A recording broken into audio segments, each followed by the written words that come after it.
So just warming it up, did an oil change, fresh spark plugs from NGK, and basically just checking everything out before we head out to hot pit. Running the renewable 2050 in this one, same as the RX8. It's a very similar setup, just a little bit different turbo. Basically the same motor package, same porting package. Similar cooling package. Although I'd like to put a bigger radiator in this car, something for the future. Still got the anti-lag system, although I haven't been using it. Maybe I'll turn it on this round. Alright, moving cars around at the shop. Getting ready for hot pit. I think somebody asked, these are actually holes for driver ventilation. We had an issue with the cabin being low pressure. Basically, the back tire is so close to the cabin, the smoke would swirl up into the driver's compartment, and since this was low pressure, the smoke would sit in here and I couldn't see where I was going at all a lot of the times in drifting, which is not that fun. So we ended up with a couple inventions, one being the Lexan roof, so it's not a true convertible, and the rear bulkhead to kind of make more of a cabin so the smoke would linger here. And then with these holes up front, we were able to bring in enough fresh air as the car is moving that we end up having slight positive pressure in the cabin. So most convertibles have a problem with trapping smoke in the cabin. And that was one way we resolved it, was making kind of a false cab that's not super visible, and then drilling holes in the window, which was legal per the rules. We had to check. We have some in the middle too, allowing for air displacement positive pressure. So I think somebody had asked in one of the previous videos why we had holes drilled in the front window, so that's why. Oh, now it's probably going to be a lot quieter. The guys killed the fan. It's all right. So I think we're looking good. We're going to get it on the ground and load it up. So far, the wing has survived 2 days at the track. Hasn't hit a wall yet. And everything's running really good. I think we're going to check wastegates and boost controller because it's missing a couple pounds of boost. It's something we've been searching for. But I kind of have it detuned. So we're not running this car as hard as we did in Formula Drift. We're not running the anti-lag. We're not running the nitrous, and it's on the lower boost setting. But I still would like it to hit its target. But it also might just be that we're not running a very high load via the tire size and the track. So we're still kind of looking at the data, trying to decide if it's a load issue against the car or if we might have a slight malfunction in the boost system. And it is a complicated boost system because of the anti-lag, so we may have a leak up on one of our boost balls, which is part of the recirculation valve down here. And we were checking our hard lines to make sure nothing's leaking down on any of those. So just a little bit more complicated on the boost side and vacuum side than my other RX8. We actually didn't go anti-lag on the RX8. We went with more of an aggressive nitrous setup because Formula Drift doesn't have any rules in regards to drivetrain, and it just was easier to fill the areas where we needed boost with nitrous and use nitrous to add horsepower and torque where we needed it, as well as where the anti-lag really is just adding boost in the time when you're off throttle. And you don't really get any more horsepower or more torque or the benefits of cooling, which come with nitrous. So still love anti-lag, but in the Formula Drift RX8, we run a lot more nitrous direct injection, and in the MX5, we had that combination of anti-lag and nitrous, which was a little more complicated, and we were just running a fogger. But currently in hot pit, we're not running the anti-lag or nitrous, like I said, but it doesn't mean it's not there, and I got to make sure everything is set up and still capable of functioning properly, holding vacuum and holding boost, because I probably will use it again in the near future, and we need the car to work 100%. Checking all the wiring, could clean that up as well. Hot pit, we run a little bit different tire.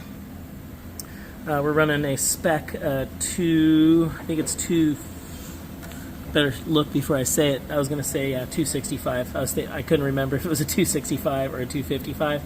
But basically, Hot Pit were spec tires on size, so it doesn't really matter the weight of the car or size of the car, which is a little different than Formula Drift. Kind of makes it a little bit of different competition.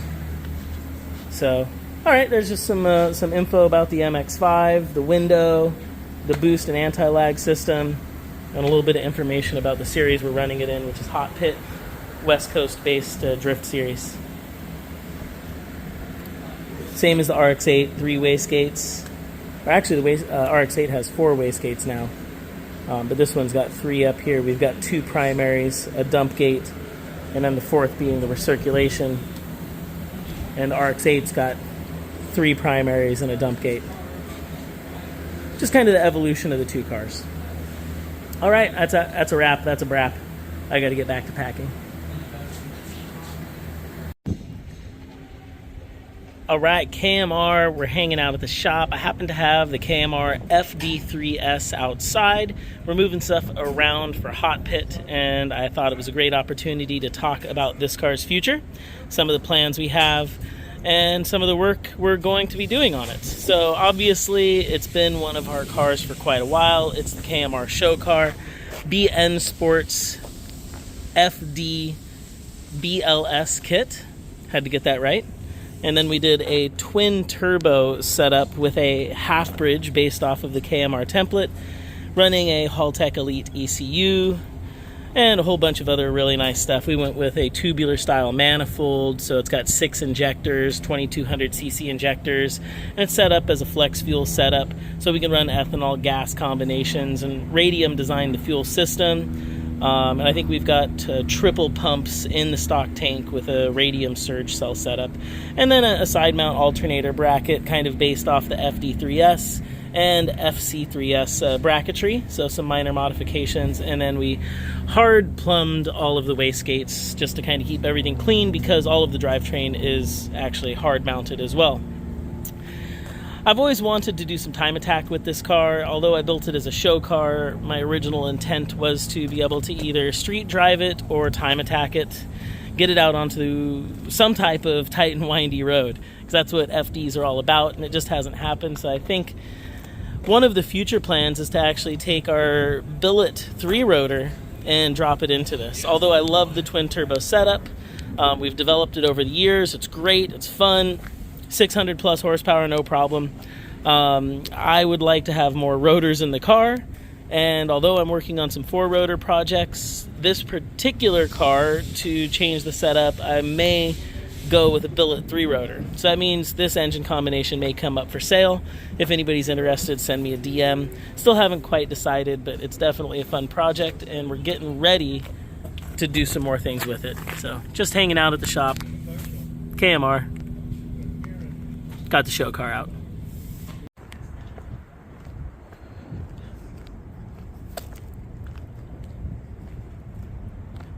So we got the Formula Drift car back for maintenance right now. A couple rounds left in the season. As we're wrapping up the day, moved all the cars around, getting ready for Hot Pit, unloading from Seattle. Like I said, the RX8 goes to Mazdatrix. Just a little bit of cleanup, service. Make sure we're ready to fly at 2 of the fastest tracks, which would be Salt Lake City and Irwindale, to round out the season. And hopefully some work and improvements, maybe a 3-rotor on the FD3S show car in the future. And then obviously the Hot Pit events with the MX5. We've got this upcoming round and 1 more this year. And then we've got the hybrid motor, which I am working on getting a car to put that motor into, and acquiring parts so we can do the naturally aspirated testing that everybody wants to see. And everybody always asks, well, do they work? Well, I already know they work in turbocharged applications, because we've done a few of those and we've posted the dyno charts, and they were very successful. But like everybody talks about, I'd really like to see what they are capable of in naturally aspirated trim.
hybrid motor. Like I said, just hanging out right now, but everybody's asking about it. I just haven't had time. It's the middle of the season, and I'm working on getting the chassis, like I mentioned. But I did just get a new batch of flanges in, so I can work on my exhaust header. I've got a couple options on that. We'll try to talk about that more. Got to wrap up that video and some other videos. So I just appreciate everybody watching the channel and putting up with my busy schedule. We've got more tech talks coming very soon. We've got hybrid progress in the works and a bunch of other fun projects on the current cars that I work on, which are my personal race cars and show cars. If anybody has Rotary questions, definitely hit us up, KMR Mazdatrix. Get your parts and Rotary parts from Mazdatrix. That's what I do. And we've got some more swag coming soon. Thanks for watching. That's a brap. Straight brap.